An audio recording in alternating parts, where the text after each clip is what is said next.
What it is, children over 30, what's up? So the last thing from the list that I haven't talked about is things that I plan to do differently this time around. Obviously, I've had a lot of time to think about it, years in fact. So the first thing is, henceforth, this is just going to be my channel. And I would urge you not to go looking for drama because there ain't none. I still love Brock. If Brock's in town and we can make a meetup and go skate happen, we're going to. I'm not going to say that you'll never see Brock again on this channel, because I hope in some capacity you will. And I'm sure you will. Again, we're still friends and everything. But as far as direction and really the big content ideas and stuff like that, in the time that I've been away, he's grown as a skater and grown his vision and all that quite a bit. And quite frankly, he's doing fine on his own. So, I would encourage you to go follow everything he does if you're not already following it. And again, no drama whatsoever. It's just, my channel is going to be my channel. So the next thing that's kind of been on my mind is being a little bit more proactive about progression and stuff. And coming in and doing, I will say that this session was kind of like an in-between, because I wanted to try some stuff out, but I still wanted to get my workout in that I planned to get in. So what I mean by proactive progression is, once you get to a place where you have moves and stuff that you can do 5 times in a row flawlessly, you don't need to show up to the spot and do them 5 times flawlessly every time before you go on to the next thing. And that's kind of the trap I think that I got caught in last time, was that I was just very picky about okay, everything that I know, I'm going to do it until I get it 5 times clean, and then I'll go on to the next thing. And by the time I got to the end of the session, usually I was too tired to do much of any screwing around, which is also a healthy thing to do. So I think this time I'm going to make a point to let warm-ups be warm-ups, and also be more progressive about warm-ups. So you'll see later in the video, I do some 3 turns and then I do power pulls out. And then there's other times where I'll do a turn and kind of follow this consecutive S pattern thing. And both of those things are good ways to progress from just, hey, I'm going to skate, I'm going to do the trick, and then that's the end of the task. And I think they'll both lend themselves towards creating lines and stuff from the future a lot better, because it places it more in the context of the line, right? It's doing a move and then generating power afterwards, or it's doing a move and then changing edges and then doing another move. Again, all on that S pattern that I'm such a fan of. Look at that S pattern. And I'm really hopeful for that. I think it'll make things come together a lot better. I think last time when I would go and try to put lines together and stuff, I would run into problems a lot of the times, because I would have to make an edge change or a foot change or some kind of change that I wasn't 100% comfortable with, because it wasn't something I practiced on a regular basis. So being a lot more dynamic, I think, with the tasks that I give myself will go a long way as far as that's concerned. And by the way, I just talked over the thing I was going to talk about, but I used to be able to do power pulls with holding my foot behind me, and that's super tight. I love doing that. It's I guess it is harder than doing normal power pulls. I don't know if it has any place in the line whatsoever, but sometimes you just got to do stuff because it feels good. You know what I'm saying? So next thing, I've decided, I used to stress out a lot about YouTube views and Instagram views and stuff like that, because I wanted to make sure that I was growing in the public eye, whereas now I don't really give a shit.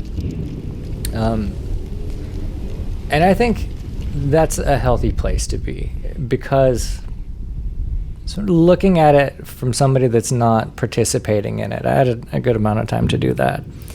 And YouTube, you guys see the YouTube channels that are popular, and I don't want to talk about it too much beyond that, but there's definitely a way to go about it, and that way doesn't really interest me at all. There you can see some 3 turns going into power pulls. So that will take the place of just doing regular 3 turns for me. And I'm screwing it up, so you see it's a good thing that I need to do. And then ditto Instagram. I think we're in like an even worse place with Instagram now, where it's like, oh, you share my clip to your story and I'll share your clip to my story, and then we can share followers and promote each other and all that. And it's like, to what end? Like, we're rollerbladers, I mean, the golden pot at the end of the rainbow bridge is like getting some products for free. And if you tally up all the time and effort you spend, just chasing more followers and more views and stuff like that, it would be a better idea to get a job at McDonald's and just buy those products for yourself. You would spend less time doing that. And honestly, it would be less stressful, especially for somebody like me that has a tendency to get in their own head a lot about, well, this one didn't do too good. Why didn't it do too good? What's wrong with me? Did I film it wrong? Are people more interested in this type of thing? Why is this asshole that just does hockey stops all day got like 1 million followers? By the way, man, I still don't understand how sliding is like an entire discipline of skating, but it makes them happy. And more to the point that if I'm not stressed about views or anything like that, that's like not my problem anymore. And I have a tendency to do that. I have a tendency to get upset at other people for doing well when I think that they shouldn't be doing well. That's, I guess, how my jealousy in that regard manifests itself. And it's really not healthy. So I'm just going to cut that out. Like, I'm not going to say that I'm not going to post on Instagram. I'll probably still check my Instagram at least once a day, and go through and see what the homies are up to and all that. Post clips when I got them. It's a fun thing to do. But putting too much stock in it, absolutely not. Which kind of leads me to my next point, which is that competition in general, I'm not really like interested in anymore. It used to be a point of pride that, like, for this flatland style of skating, like I was one of the best, and I'll get there again. But again, like it doesn't matter that much. It's a bit of a point of pride, to say that, like you go out and you see somebody's like clip on Instagram, YouTube, whatever, and then you can go out and do it if you want to. Or you can add to it, you add your own little flair and stuff. It's nice to be good at things. I guess what's not nice, oh, by the way, this move that I keep failing at, that's the Ray Japson. I've decided that if wizard skaters can say that 2 3-turns is an S, a 3-turn is a lion, and a 2-footed 3-turn is a gazelle, then I can call a mohawk into a back inside 3-turn a Ray Japson. So when you do this move, please call it the Ray Japson if you love me, which I think you do. Anyway, so yeah, competition and stuff, I don't really care anymore. For me going forward, I think competition with self is the important thing to concern myself with. Am I growing in the way that I want to grow? And to that point, what everybody else is doing is kind of inconsequential. And honestly, I've gotten more free products just because I'm an amazing product tester than necessarily because of skating. Like, I've been sent products from companies that don't really have anything to do with, promoting flatland skating, flow skating, anything like that, just because they're like, hey, I heard you're a really good product tester, like, check this out. And that to me is more fulfilling than somebody just saying, hey, we want you to show off our shit.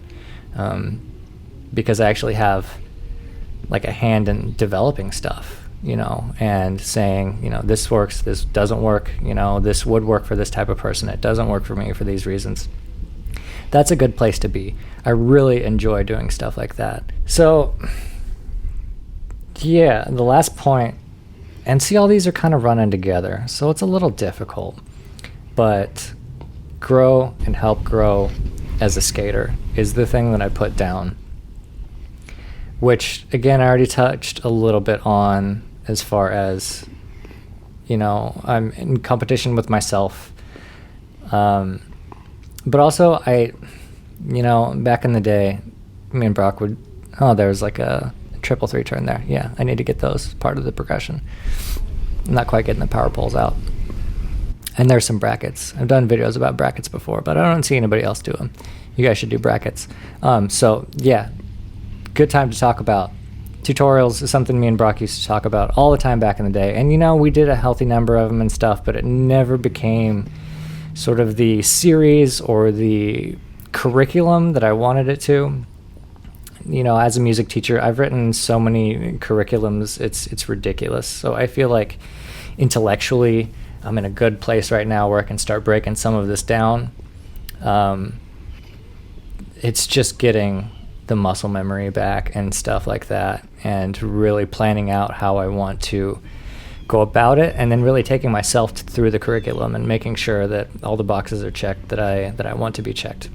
And I want to be careful about this though, because yes, I did do 3-turn / lion video tutorial back before anybody was really doing it, but I think the niche is going to be more dynamic sort of things. And how would I even put it? Like the things that people need that they don't necessarily know that they need. So like little bits of insight, like rollerblader to rollerblader. If you're somebody that can skate as well as I can, I want you to still be able to watch it and get something out of it. It's hard to describe. You guys will just have to hang out. And yeah, anyway, happy Thanksgiving. I'll talk to you later.